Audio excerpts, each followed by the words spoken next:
সকাল, সকাল ঘুম থেকে উঠে পড়েছি। ফারহানের আব্বু বাহিরে চলে গিয়েছে প্রাইভেট পড়াতে। আমিও এই ফাঁকে আরকি আর ঘুমাইনি। এর সাথে, সাথে উঠে আরকি বাইরে চলে আসছি ব্রাশ করতে, করতে।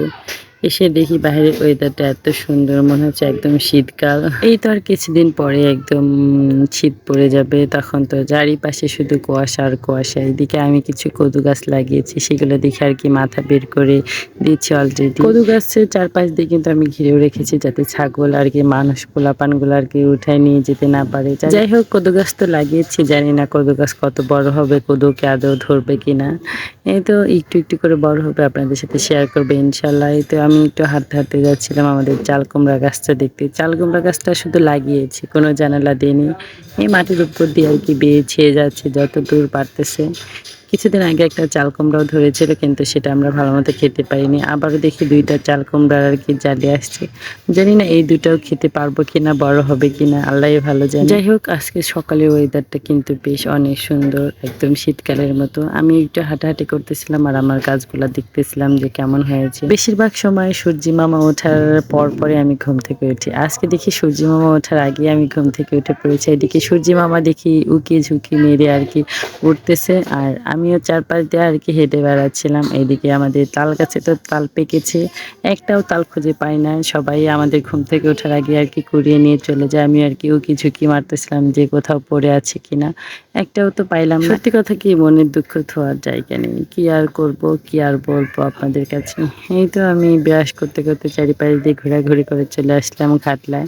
এখন মুখটা ধুয়ে আরকি চলে যাবো বাসায়। বাকি সব কাজ করে আবার রান্নাবান্না আছে। বাড়ির বউয়ের বলে কথা। হাজারো কাজ করলেও কারো কাছে মন পাবেন না। যাই হোক সব কাজ করে আবার চলে আসলাম এই তো সকালে নাস্তা বানাতে। আজকে একটু পেঁপে আর আলু দিয়ে সবজি রান্না করব। হয়তো কাটাকাটি করে চুলায়ও দিয়ে দিয়েছি আর আমার ছেলেটা আমার ঘুম থেকে ওঠার কিছুক্ষণ পরেই সে উঠে পড়েছে।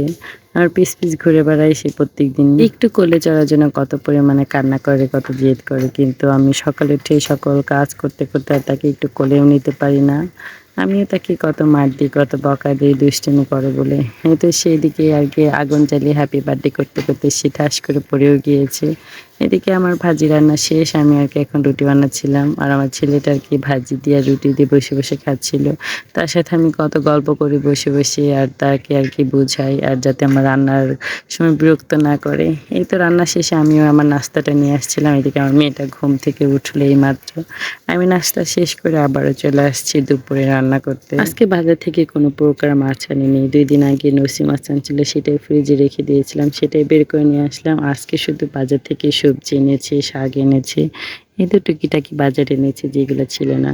বাজারগুলো বের করে রেখে এসে দেখি রুমের মধ্যে ২ ভাই বোন কি পরিমাণে দুষ্টুমি করতেছে। একজনের নাকি জ্বর আসছে আরেকজন মাথায় পানি দিচ্ছে। এখনকার বাচ্চাগুলো এত পরিমাণে দুষ্ট আর এত পরিমাণে ট্যালেন্ট কি আর বলবো। একজনের দেখা দেখিতে আরেকজন শিখে যায়। কিন্তু তাদের জ্বর আসলে আমি এভাবে মাথায় পানি দিই। তাই আরকি এরকম ২ ভাই বোন খেলাধুলা করতেছিল। এই তো তাদেরকে আবার এখানে রেখে আমার শাশুড়ি সবকিছু আগায়-যোগায় দিয়ে গিয়েছিলাম। আমার শাশুড়ি বাকি সব রান্না করে নিয়েছে দুপুরবেলা। কিন্তু আজকে দুপুরে রান্না করেছে নসি মাছ ঝোল আরকি সবুজ শাক, ডাউল আর মিষ্টি কুমড়া ভাজি।